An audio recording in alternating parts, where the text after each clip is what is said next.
আমাদের প্রস্তুতি সম্পূর্ণ হয়েছে। আমরা ইনশাআল্লাহ সম্পূর্ণ প্রস্তুতি, নির্বাচন কমিশন প্রস্তুত আছে ভোট গ্রহণ করার জন্য। আচরণবিধি লঙ্ঘনের একটি অ্যাপ্লিকেশন আমরা পেয়েছি আজকে। আমরা সেই অ্যাপ্লিকেশনটা সাদিয়া নামে একজন প্রার্থী করেছেন। সেখানে বলেছেন হচ্ছে যে মনোয়ার হোসেন দীপজল সাহেব উনিও প্রার্থী, উনি 2 এবং 3 হচ্ছে আচরণবিধি 2 এবং 3 তিনি ভঙ্গ করেছেন, ভঙ্গের অভিযোগ এনেছেন। সেই ভঙ্গের অভিযোগের হচ্ছে যে আমাদেরকে কমপ্লেন করেছেন। আমরা সেইটা মনোয়ার হোসেন দীপজল সাহেবকে আমরা এটার জবাব দেওয়ার জন্য আমরা 6 ঘন্টা সময় দিয়ে আমরা অলরেডি চিঠি দিয়েছি। আচরণবিধি 2 এবং 3 হচ্ছে যে কোনো প্রার্থী কোনো ভোটারকে যদি টাকা পয়সা অর্থকরীর যদি কোনো হচ্ছে যে মানে তাকে দেওয়ার বা তাকে হচ্ছে যে ভোটের জন্য এই অবৈধ লেনদেন করে, তাহলে সেইটাই হচ্ছে 2 এবং 3 ধারা আচরণবিধির 3 ধারা লঙ্ঘন।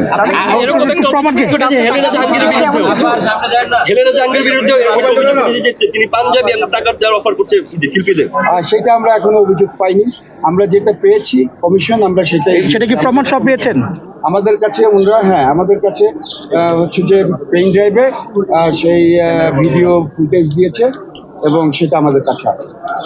এতে আপনার কোনো মানে পদক্ষেপ নেবেন 6 ঘন্টার পরে যদি কোনো জবাব না দেয়?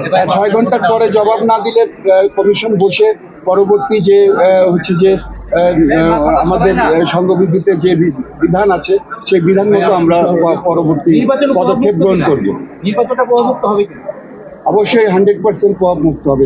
আচ্ছা, শিল্পী সমিতির বর্তমান যে কার্যালয়টা আছে যেটাতে নির্বাচন কমিশনার বসে, সেখানে আমরা বহিরাগতদের বেশ আনাগোনা দেখতে পাচ্ছি।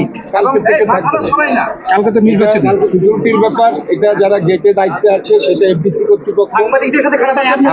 আমরা হচ্ছে যে সেই গেটের দায়িত্বে আমরা নেই। তো সেখানে যদি হয় তাহলে সেটা প্রশাসন দেখবে, ওটা আমাদের কাজ। এবং সাংবাদিকদের সাথেও তো আচরণ খারাপ করা হচ্ছে, সেটা একজন প্রযোজক করেছেন বলে আমাদের কাছে অভিযোগ এসেছে। এই প্রসঙ্গে সেটা হচ্ছে যে ধরেন এই যে এতগুলো হচ্ছে ক্যামেরা, এতগুলো লোকজন এখানে সবাই আজকে ব্যতিব্যস্ত। এখন আমি মনে করি যে এটা হয়তো নিহায়ত আপনাদের মাঝে ভুল বোঝাবুঝি। আমি চাইবো যে এই কালকে এই নির্বাচনকে সুষ্ঠু করার জন্য গণমাধ্যমের ভূমিকা অন্যতম থাকবে এবং গণমাধ্যমের সহযোগিতা নিয়েই আমরা নির্বাচন করব। সেই অর্থে আপনারা এই ভুল বোঝাবুঝিগুলো আপনারা এগুলা হচ্ছে যে মিটমাট করে মীমাংসা করে সুষ্ঠু এবং নিরপেক্ষ একটা নির্বাচনের দিকে আপনারা এগিয়ে নিতে আমাদের সহযোগিতা করবেন। ভাইয়া, সর্বশেষ প্রশ্ন হচ্ছে যে এই কালকের পরিস্থিতি, আইনশৃঙ্খলা পরিস্থিতি এবং সাংবাদিকদের জন্য কোনো ব্যবস্থা থাকবে? সাংবাদিক তো আমরা কাকে দিয়ে দিচ্ছি, সাংবাদিকদের প্রবেশ অধিকার সবার আগে। আমরা সাংবাদিকদের কার্ড আজকে দিয়ে দিচ্ছি এবং আমরা দিয়ে দিব। এবং পাশাপাশি হচ্ছে যে আমাদের যে নিরাপত্তার হচ্ছে যে চাদরে এফডিসি ঘিরে ফেলা হচ্ছে। পুরা এফডিসি সিসি ক্যামেরার আওতায় আছে, সেটা গোয়েন্দা সংস্থা সেটা মনিটর করবে। এবং এই প্রথমবারের মতো নির্বাচনে একজন ম্যাজিস্ট্রেট সহ ফোর্স থাকবে ম্যাজিস্ট্রেটের সাথে, এবং মোবাইল কোর্ট সেই মোবাইল কোর্ট সেখানে অনেক কিছুই দেখবেন। সেখানে কোনো যদি ইউটিউবাররা থাকে, কোনো রকম কোনো পয়সা করি লেনদেন, অবৈধ লেনদেন বা কোনো প্রার্থীকে ভোট দানে বাধা দেওয়া বা ভোট দেওয়ার জন্য হচ্ছে যে প্রেশার দেওয়া, এই সব কিছুই ওই ম্যাজিস্ট্রেট এবং মোবাইল কোর্ট দেখবেন।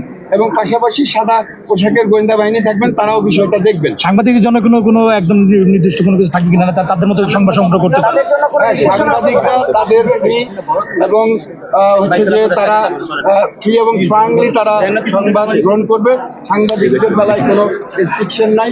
সাংবাদিকরা তাদের সংবাদ গ্রহণ করার জন্য তারা তাদের কাজ তারা করবে। সর্বশেষ যে শেষ করে দেবেন সেটা হচ্ছে, আপনার দেখলাম ভিতরে বুথ বানানো হচ্ছে, ওখানে কি ক্যামেরা দিয়ে বাইরে মনিটরিং করা দেখবো কিনা আমরা? হ্যাঁ, আমরা একজন ভোটার যিনি হচ্ছে যে কেন্দ্রে ভোট দিতে ঢুকবেন সেখান থেকেই তার উপরে ক্যামেরা থাকবে এবং তিনি ব্যালট নেবেন এবং তিনি গোপন কক্ষে ভোট দিবেন। দিয়ে ব্যালট বাক্সে ফেলা পর্যন্ত এবং ফেলে বের হওয়া পর্যন্ত এটা বাইরে থেকে 2টা স্ক্রিনে সবাই দেখতে পারবে। এটা সমস্ত গণমাধ্যম কর্মী, আমাদের ভোটার এবং প্রার্থী সবার জন্য উন্মুক্ত।